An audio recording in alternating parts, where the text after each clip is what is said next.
Waiver Wire, Week 16, presented by ErvinandM.com. And congratulations, if you're here, it either means you love me, or you're still fighting the fight and kicking your buddies. We have 10 fantasy additions to break down before waiver claims process on Wednesday.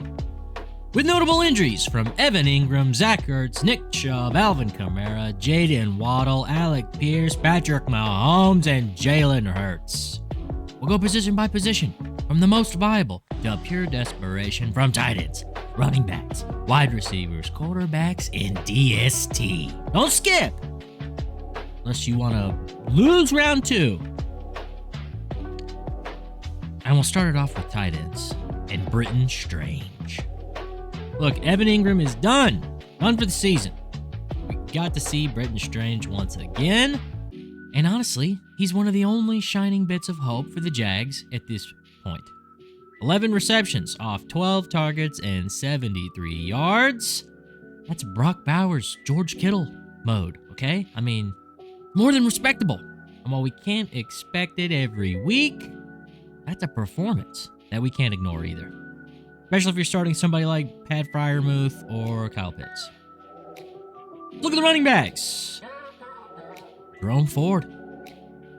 Nick Chubb can't catch a break. Maybe a bad choice of words. He broke his foot. He's done for the season. And in his absence, Ford stepped up into the starting role and performed really well against the third best run defense. I mean, there's not a lot of viable options out there at this point. Adam. Sincere McCormick. He has officially won the starting role per Antonio Pierce. How excited are you about starting a running back on a team like the Raiders? I mean, it's better than starting a game-time decision or, God forbid, somebody else gets injured on your roster. Don't leave him on the waivers, all right? It's your last call for McCormick. He's not already gone. Do the wide receivers. Jalen McMillan. He's finally showed up and lived up to the coach speak from a few weeks ago. The rookies had back-to-back respectable performances. I mean, 6.5 targets isn't incredible, but Baker, the touchdown maker, is spreading it to him enough for him to amass 3 touchdowns and 134 yards in Week 14 and 15 combined. And another Jalen, Mr. Coker. Analysts and the fantasy community alike were on the fence, fairly split about the arrival of Coker in the beginning of the season. I mean, I'd roster him over somebody like Pop Douglas. Take the rookie serious. He's shown several flashes in the pan, but this last one really puts him into the waiver consideration. Rashad Bateman, if you like JMO. Rashid Shaheed, MVS, and you should have no problem. Rashad Bateman. He's that dude for the Ravens. Players like him are always going to be boom or bust, but sometimes in fantasy, you find yourself needing a miracle. And it's players like this that can do the unthinkable when you have no hope left. Quarterbacks is next. I mean, look, love or hate the guy, he still has clutch plays and chemistry that translates on the field and in fantasy. I mean, nobody, unless you're a coping Jets fan, was betting on Rodgers coming out with that kind of performance. I said it'd be their last winnable game, but he likes the hate, and it fuels something in the man that served him well most of his career. If you didn't know, it was 314 yards and 2 tutties per game in his last 2 games. To do the defenses.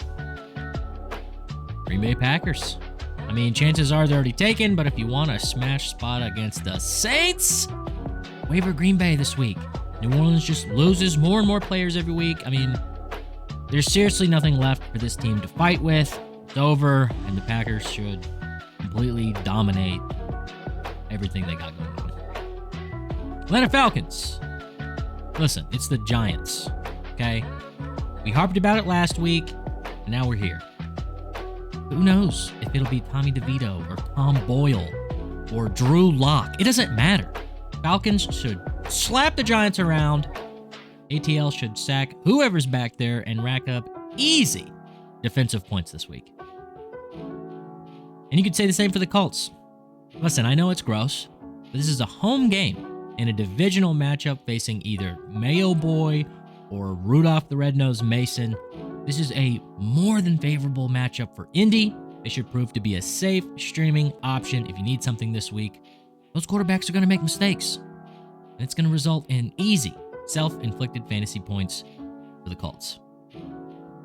These 10 players are the most viable options based off Week 15 production, availability, and outlook.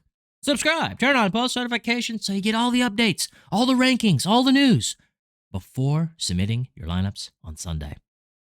And visit my store, buy something so you look good. You look like and watch some more videos.